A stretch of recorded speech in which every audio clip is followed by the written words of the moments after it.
Salve, salve, gente boa! Eu sou o professor Euclides, dessa Escola Teófilos. Bem-vindos ao nosso canal. Bem-vindos a mais um Catequese, ponto a ponto. Saudação a todos os catequistas e teólogos que nos prestigiam aqui no nosso canal. O ponto de hoje é o ponto número 82. Lembrando que nós estamos dentro de uma dinâmica falando sobre a revelação e a tradição. Essas formas interligadas, porém distintas, de se fazer a transmissão da fé. O ponto 82 está dentro da profissão de fé. A primeira sessão, eu creio, nós cremos. Capítulo 2, Deus ao encontro do homem. Artigo número 2. E vai falar sobre essa revelação, relação entre tradição e Sagrada Escritura. Ou seja, as duas formas de transmissão. O ponto 82 diz o seguinte: daí resulta que a igreja, a quem está confiada a transmissão e interpretação da revelação, não tira só da Sagrada Escritura sua certeza a respeito de todas as coisas reveladas. Por isso, ambas devem respeito, né? Ambas devem respeito e serem recebidas e veneradas com igual espírito de piedade e reverência. Nota Dei Verbum número 9 do Catecismo do Concílio Vaticano II. Sintetizando aqui, o que nós podemos dizer sobre este ponto número 82? O Catecismo da Igreja Católica, ele explica que a revelação divina é transmitida à humanidade por meio de duas formas distintas, Sagrada Escritura e tradição. Isso nós já estamos estudando faz alguns pontos. Mas vai falar aqui que ambas são, digamos assim, dignas de serem veneradas pela Igreja, com igual espírito de piedade e de reverência, sendo que a certeza sobre as verdades reveladas não provém exclusivamente da Escritura, mas também da tradição. Porque a tradição são homens e mulheres que, inspirados pelo Espírito Santo, se debruçam sobre esta lógica da fé, sobre esta lógica da palavra de Deus. E esse princípio está fundamentado em toda a história da igreja, em toda a nossa história de vivência. Esse princípio, ele está em todos os documentos da igreja, que reafirmam a importância de ambas fontes como meios de transmissão na vida e no ensinamento da igreja. Fundamento teológico disso está em inúmeros documentos da igreja. Desde o Concílio de Trento, que organizou o cânone, 1545, 1566, até o Concílio Vaticano II, 1962 a 1965, nós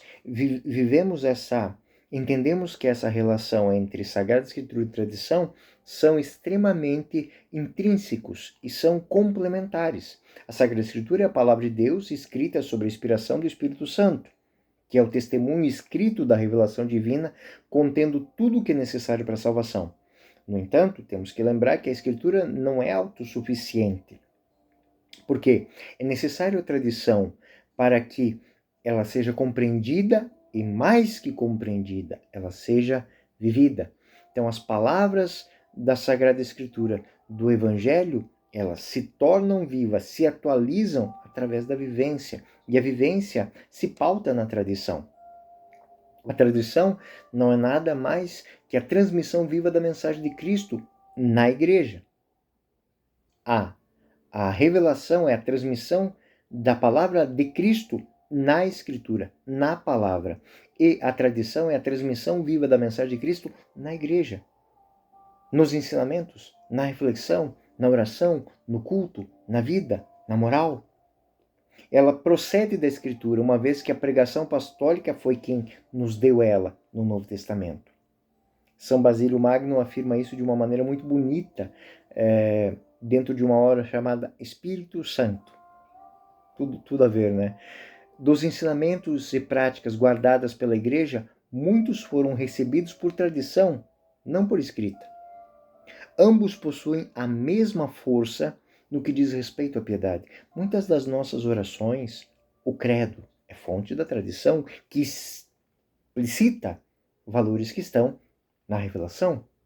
Orações muito simples, como a oração do Santo Rosário, ela tem uma parte que se fundamenta em textos bíblicos, mas a outra parte, Ave Maria, Evangelho de Lucas, Santa Maria, Mãe de Deus, rogai por nós, pecadores. Tradição. Repercute depois no dogma da Imaculada Conceição. Então essa realidade é muito interessante.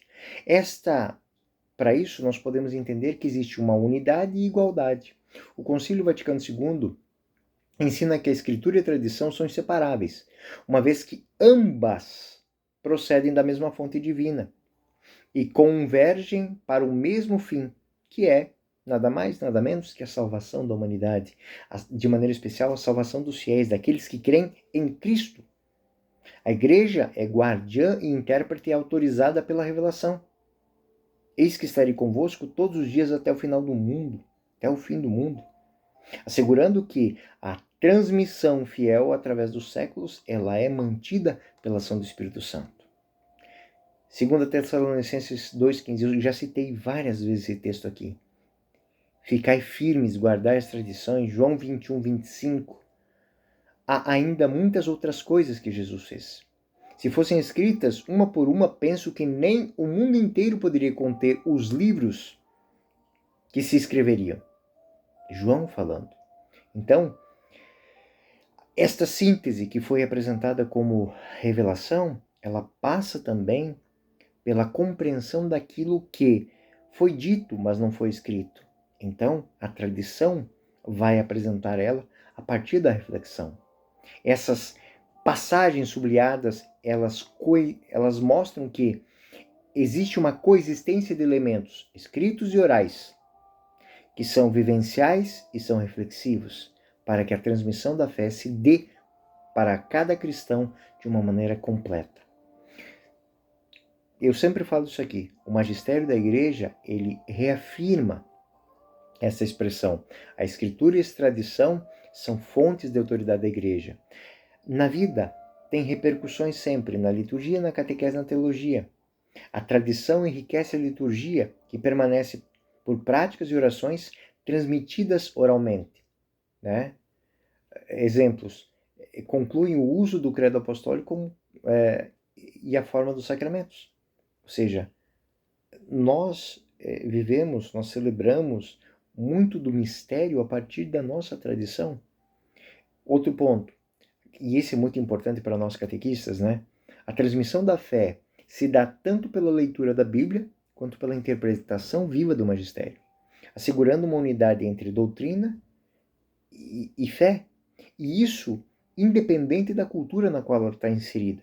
A maneira com que nós compreendemos a encarnação é a mesma nos países de língua latina e de língua eslava e de línguas orientais. A teologia, os escritos teológicos, Santo Agostinho, Santo Tomás, São Gregório de Nissa, mostram que a interpretação da Sagrada Escritura e repercutidas na tradição construíram uma formulação de fé com dogmas fundamentais que são compreendidos por toda a cristandade. O dogma da Trindade, o dogma da encarnação, todos eles não destoam. Eles não destoam por quê? Porque é uma reflexão única que foi sendo construída pouco a pouco, passo a passo, para que todas as culturas pudessem consumir do mesmo depósito fide. Então, muitos teólogos modernos vão falar sobre isso, sobre esta maneira de compreender. Mas desde Agostinho, desde de Santo Anselmo, desde São Gregório de Nissa, todos esses grandes padres da Igreja, eles mostram que o pensamento fundamental é sublinhar que a tradição da Igreja é autenticamente inspirada na Sagrada Escritura. Então, este foi o ponto número 82. É um ponto que é continuação do ponto número 81, mas que faz com que o fechamento Na verdade, o fechamento vai ser no próximo, no ponto número 83, porque todos eles, esses 3 pontos, do 80 ao 83, 4 pontos, melhor dizendo, eles vão tratar disso, dessa inter-relação entre Sagrada Escritura e tradição. Bom, gente boa, eu sou o professor Euclides dessa Escola Teófilos e esse foi mais um Catequese Ponto a Ponto. Fiquem com Deus, até o próximo ponto.